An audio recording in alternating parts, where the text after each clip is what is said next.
আসসালামু আলাইকুম, রাফিজাস কিচেনে স্বাগতম। এই তো চলে আসলাম আপনাদের সাথে মজাদার রেসিপি নিয়ে। বাচ্চারা কিন্তু শাক বা সবজি খেতে চায় না, সেই জন্য আজকে পালং শাক দিয়ে আমি তৈরি করে ফেলেছি পালং শাকের ডাল পুরি। প্রথমে আমি পালং শাক ধুয়ে পরিষ্কার করে নিয়েছি, তারপর পালং শাকগুলো কেটে নিচ্ছি সিদ্ধ করার সুবিধার্থে। তারপর গ্যাসের চুলার মধ্যে আমি পালং শাক সিদ্ধ বসিয়ে দেব। বাচ্চারা দেখা যায় কি অনেক সময় শাক সবজি খেতে চায় না, তাদেরকে এভাবে তৈরি করে দিলে তারা বুঝতেই পারে না এটা কি শাক নাকি পুরি। সেই জন্য আমি এই টেকনিকটা অ্যাপ্লাই করছি বাচ্চাদের জন্য। এই তো পানি আর লবণ দিয়ে আমি পালং শাক সিদ্ধ করে নিচ্ছি। মোটামুটি সিদ্ধ হয়ে গেলে চলবে, এতটা সিদ্ধ করতে হবে না। তারপর উঠিয়ে নিচ্ছি, উঠিয়ে আমি ঠান্ডা করে ব্লেন্ড করে নেব। এদিকে অল্প কড়াইতে তেল দিয়ে দিলাম। তারপর তেল গরম হয়ে গেলে আদা বাটা 1 চামচ, রসুন বাটা 1 চামচ, তারপর হলুদ, মরিচ, ধনিয়া, জিরা দিয়ে আমি মশলাটাকে ভালো করে কষিয়ে নেব। তারপর কষানো হয়ে গেলে আমি ডাল দিয়ে দেব। ডালটা দেওয়া হয়ে গেলে আমি নেড়ে চেড়ে মশলাটার সাথে কষিয়ে নেব।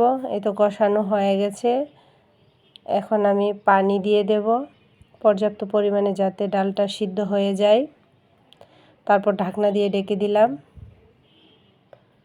এতে ঢাকনা উঠিয়ে নাড়াচাড়া করে নেব। পাশাপাশি আমি ধনেপাতা দিয়ে দিলাম, কাঁচামরিচ দিয়ে দিলাম, দিয়ে আমি নাড়াচাড়া করে নিচ্ছি। চেষ্টা করবেন ডালটাকে একটু আস্তে আস্তে রাখার, তাহলে আবার ডালটা সিদ্ধ হয়ে গেছে।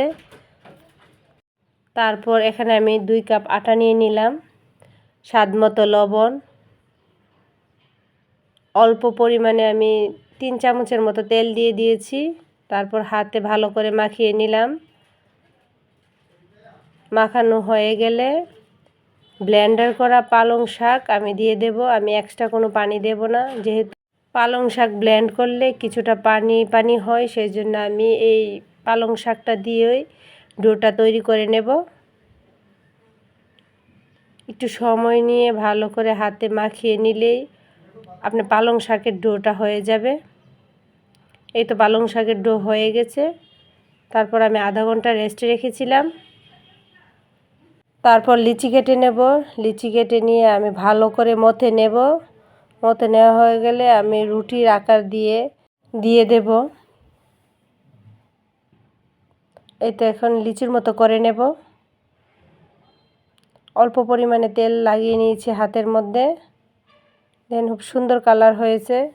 আমি ফ্রুট কালার ব্যবহার করি নাই, পালং শাক অনেকটুকু দিলে এরকম কালার হয়ে যাবে। তারপর ভেজে রাখা ডালটা আমি দিয়ে দিলাম, দিয়ে আমি হাতের সাহায্যে পোড়াটা রুটিকে আমি বলে নেব। এরকম করে নিয়ে তারপর মনে করেন হাতের সাহায্যে করতে পারবেন, বেলান দিয়ে করতে পারবেন। তারপর আমি হালকা করে বেলানের সাহায্যে এই তো আমি করে নিচ্ছি ডাল পুরি। এভাবে আলতো হাতে করা লাগে, এতটা চাপ দেওয়া যায় না। তারপর হাতের সাহায্যে আমি কিছুটা চেপে চেপে নিচ্ছি।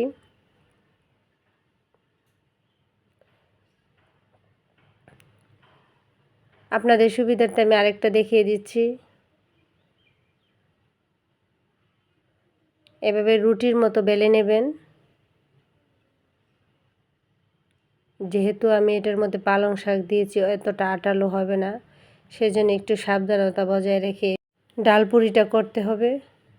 এই তো হাতের সাহায্যে আমি কিছুটা চেপে চেপে নিচ্ছি।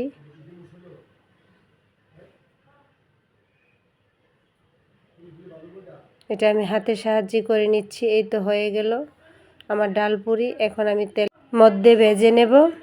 এই তো আমি তেল দিয়ে দিচ্ছি, গরম হওয়া পর্যন্ত অপেক্ষা করব। তারপর তেলের মধ্যে আমি ভেজে নিচ্ছি।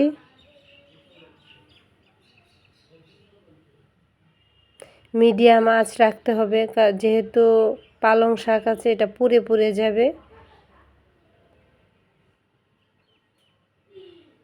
তারপর আমার আঁচটা একটু বেড়ে গেছিলো, প্রথমটা ঠিক ছিল, তারপরে কিছুটা পোড়া পোড়া ভাব হয়ে গেছিলো, পোড়া না কিন্তু কালারটা ব্রাউন হয়ে গেছিলো। প্রথমটা উঠিয়ে নিয়েছি, আবার দ্বিতীয়টা দিয়ে দিলাম। এক সাইড হয়ে গেছে, তারপর আরেক সাইড তুলে নিচ্ছি। এভাবেই তৈরি করে ফেলেন ফুলকো ফুলকো ডালপুরি। তারপর আমি আরেকটা ভেজে নিলাম। যে বাচ্চারা পালং শাক খেতে চায় না তাদের জন্য খুব সহজে, বা যে কোনো শাক খেতে চায় না তাদের জন্য খুব সহজে মজাদার এভাবে ডালপুরি বা বিভিন্ন আইটেমের নাস্তা বানানো যায়। তৈরি করে ফেলুন। তো এই তো হয়ে গেল আমার ডালপুরি। ভালো লাগলে অবশ্যই ট্রাই করবেন। সবাই ভালো থাকবেন, সুস্থ থাকবেন। আল্লাহ হাফেজ।